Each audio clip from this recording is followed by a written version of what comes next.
Film pertama yang akan kami review adalah film dengan judul Pengabdian untuk Negeri, karya Sabda Langit. Film ini menceritakan seorang guru bernama Ibu Sri Handayani yang merupakan seorang guru SD kecil Dusun Wates, Kecamatan Pulau Kulon, Kabupaten Grobogan.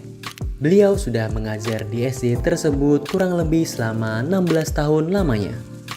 Dengan berbagai macam lika-liku yang telah beliau hadapi, beliau tetap berkomitmen dan berjanji untuk mengajar di sekolah tersebut dan mengangkat pendidikan anak-anak di desa tersebut.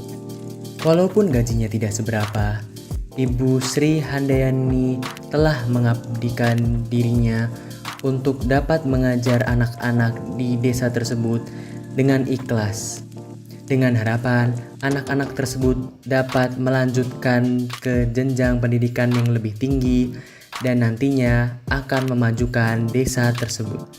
Banyak sekali yang dapat kita ambil dari kisah seorang guru bernama Ibu Sri Handayani. Berikut ini nilai-nilai berakhlak yang dapat kita ambil dari Ibu Sri Handayani. Analisis video pengabdian untuk negeri oleh Ibu Sri Handayani. Ibu Sri Handayani ini seseorang yang berorientasi pada pelayanan.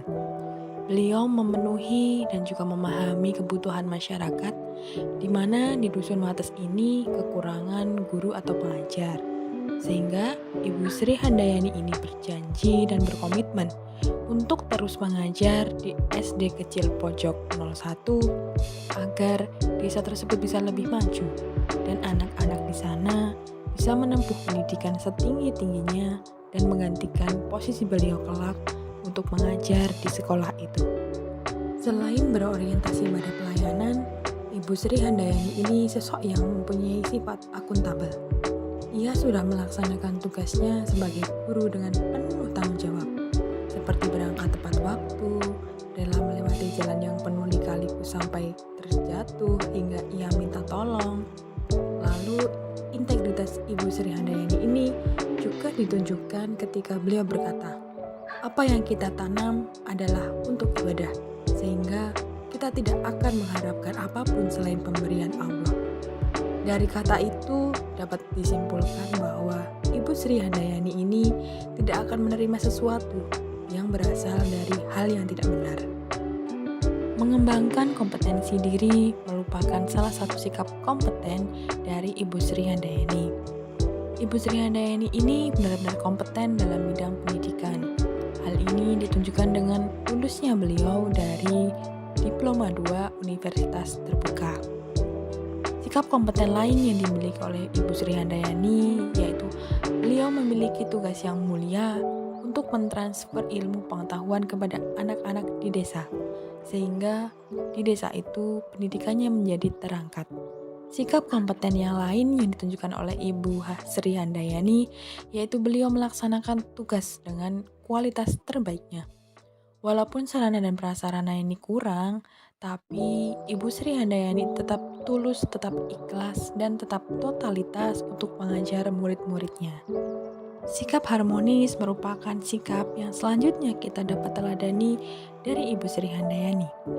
Ibu Sri Handayani ini setiap hari membersihkan ruang kelas, merapikan buku-buku, memperbaiki ventilasi yang rusak, dan mempersilahkan anak didiknya yang membawa adiknya untuk sejenak keluar kelas karena mungkin adiknya menangis.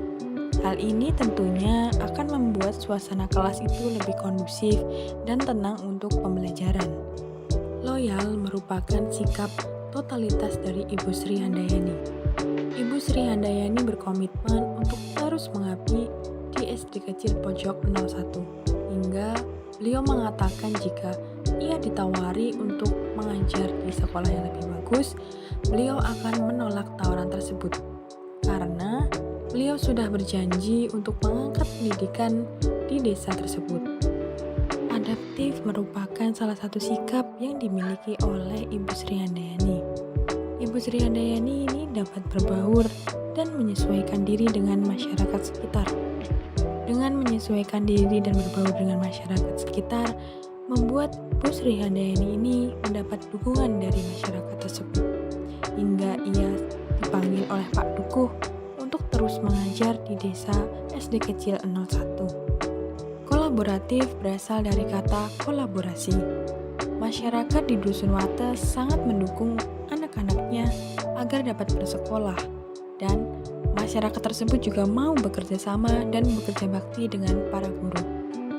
Mereka menginginkan anaknya tersebut dididik seperti anak di kota, sehingga anaknya dapat membaca maupun menulis. Oleh karena itu, ada sinergi di antara guru di SD Kecil 01 dan juga masyarakat di Dusun Wates. Terdapat satu perilaku dari Ibu Sri Handayani yang tidak sesuai dengan nilai-nilai berakhlak, yaitu pada sikap adaptif.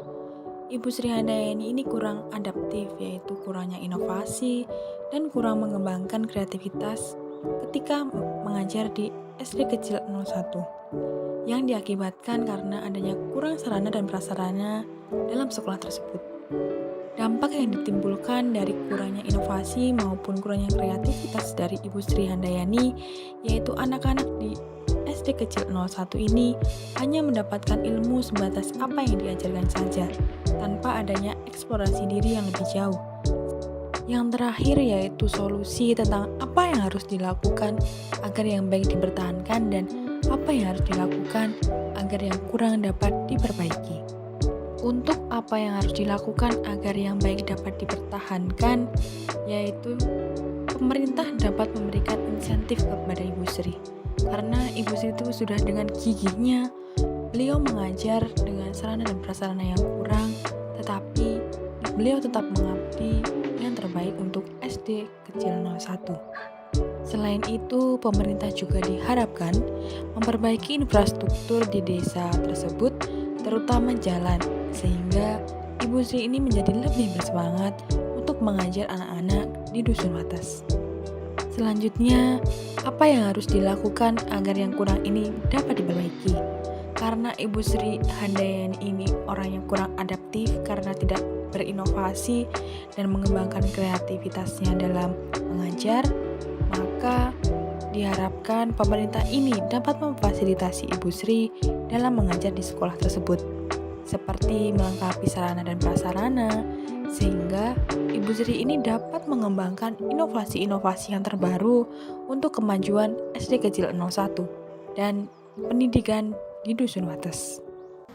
Film kedua yang akan kami review berjudul Bosque, yang diunggah melalui kanal YouTube Saidi Al-Hadi.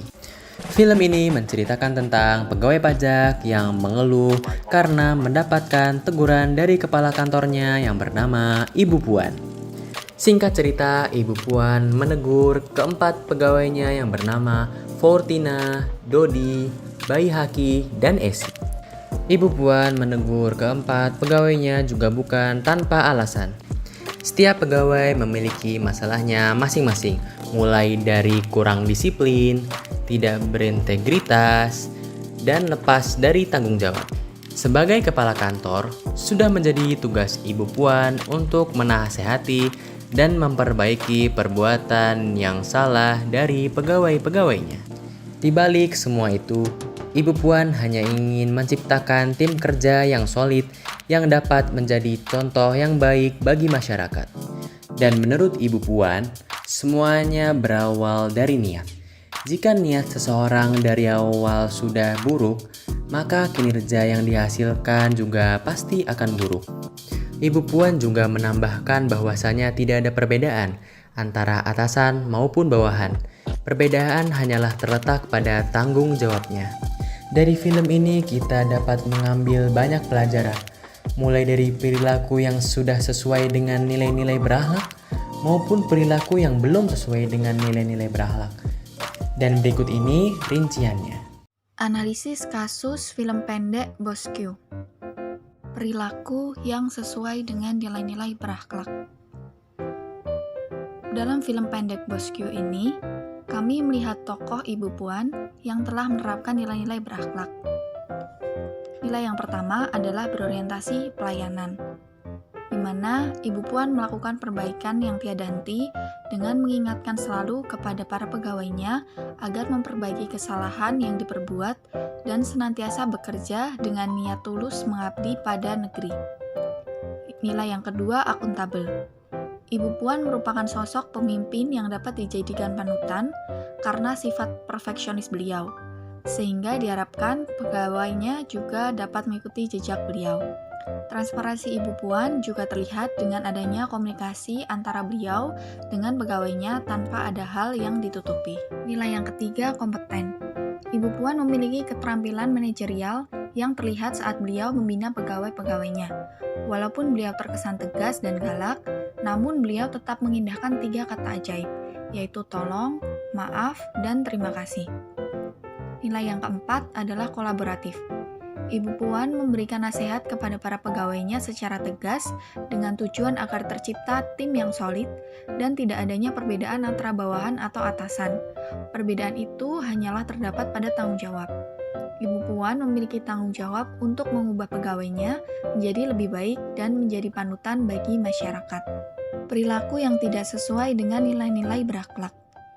Ibu Puan tidak mencerminkan lingkungan kerja yang harmonis. Sebenarnya, maksud dan tujuan yang disampaikan beliau itu benar. Tetapi karena beliau menyampaikannya dengan nada tinggi, maka pegawainya menjadi tidak nyaman dan akhirnya terciptalah lingkungan kerja yang tidak kondusif. Fortina tidak mencerminkan nilai akuntabel dan juga kompeten. Fortina menunjukkan sikap yang tidak berintegritas dan bertanggung jawab.